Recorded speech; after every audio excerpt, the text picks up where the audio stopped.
Hello and welcome back to Creative Pet Keeping. In today's video, I'm going to give you an update on the baby Bettas, and they are growing so big. They're coloring up, and I am getting some really big babies. And speaking of big babies, check out this baby and this little tiny one. Now the crazy thing is, these are actually siblings that are of the same age.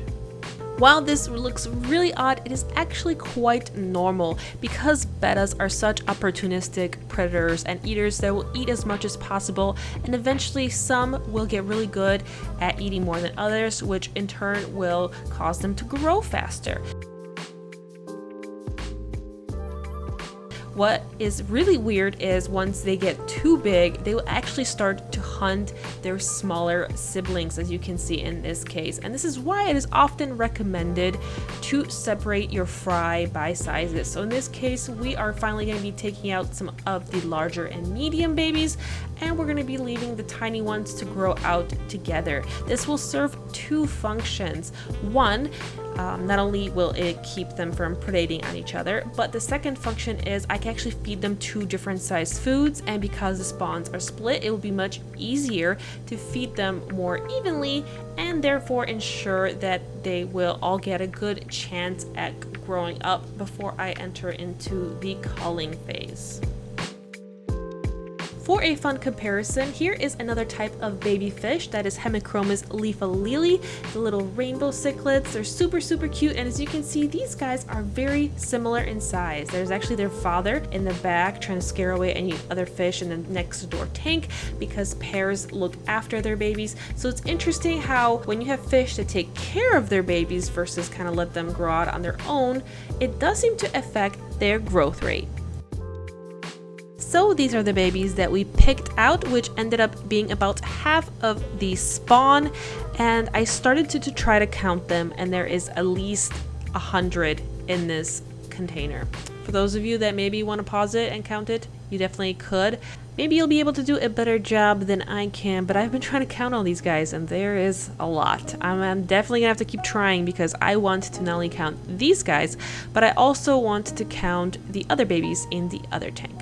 But over here, I am actually acclimating them. It is very important that you are still quite careful when you move your babies from one tank to another. Don't just dump them in right away. But once you do, they should be happy exploring their new area. I still want to put new things in this tank to make it a little more interesting. It's a little too bare, but it's okay. Now, the two biggest ones, I actually put in these little floating barracks that I kind of want to test and potentially review for the future. I could have jarred them, but I thought it would be a little easier to kind of have them in that container for a short while, maybe another 2 or 3 weeks, and then maybe I can jar them afterwards. So here are the babies up close and super cute. Check them out. Right now we have a lot of cellophanes, which means that these guys are lacking pigment, but they will hopefully eventually color up, and we might have some koi patterns, some very interesting things. I have high hopes for this spawn, but we also see some that have a little bit of reds and different pigments. Some of them are actually losing the pigment, so that one that you just saw with the red and the clearish body was actually a full red baby. Then there's one that looks like she's wearing a little bit of lipstick on her mouth, which is kind of cute. So I'm definitely curious. This is sort of the mystery marble phase of the spawn where you kind of don't know what they're going to turn into. Well, you kind of do because, you know, genetic wise, I know I'm going to get koi, but you don't know what kind of koi patterns you're going to get. And I think that is really fun. And this is why I kind of enjoy marbles, and I haven't kind of dabbled into any other type of Betta color types, especially the ones that maintain solid colors, just because, I don't know, this is kind of fun. It's like a mystery box, but of Bettas. Now these babies definitely are not as big as they could be for 3 months old. As I mentioned earlier, Bettas can be a lot larger, and you have seen the biggest baby that I have. That's usually what you can kind of power grow a Betta to that size. I'm kind of okay with growing my babies slower because I did have a problem in the past where I did power grow my babies, but unfortunately the high protein and really high fat diet that I have been feeding them, which has been really promoting their fast growth, also caused them to get fatty liver disease, which I do believe played a role and definitely shortening their lifespan, that's for sure. Now, I don't necessarily know if that happens to all people that power feed. I know that there's some people that will power feed very heavily with live foods, and I can't really say that their fish have fatty liver disease. I can only speak to myself and my own experiences. And of course, speaking of the big male or the big baby, there is the biggest male that I have. So this is kind of, if you really power grow and you hurry up, that's what you can grow your fish into.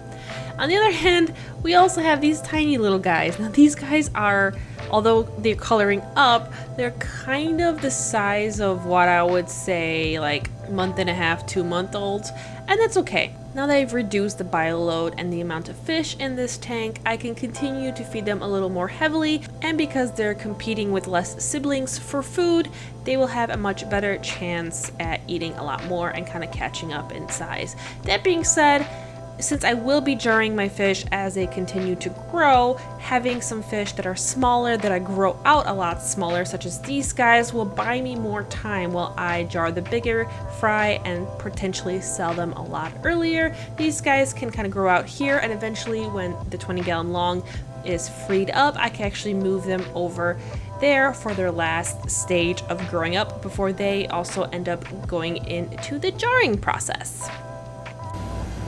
Day 1 in the new tank, and they haven't figured out that I'm feeding them on this side. A couple have, but these guys are confused. They can sense food. Now I'm feeding, so they're getting excited, but the food is right there. But it's okay, because a lot of the food dropped, so they'll be picking it up later. And see, some of them are moving to the side, so they'll figure it out eventually that food is going to be fed on this side. And it's okay, just learning new things. Little baby fish, learning new things. So thank you for watching my video and another update on the lives of the adorable baby bettas. If you liked the other species of fish, the Hemichromis leafilili that I showed a little earlier, I do have a video where I show their entire growth cycle. So definitely check that one out. I think it's a really cool video.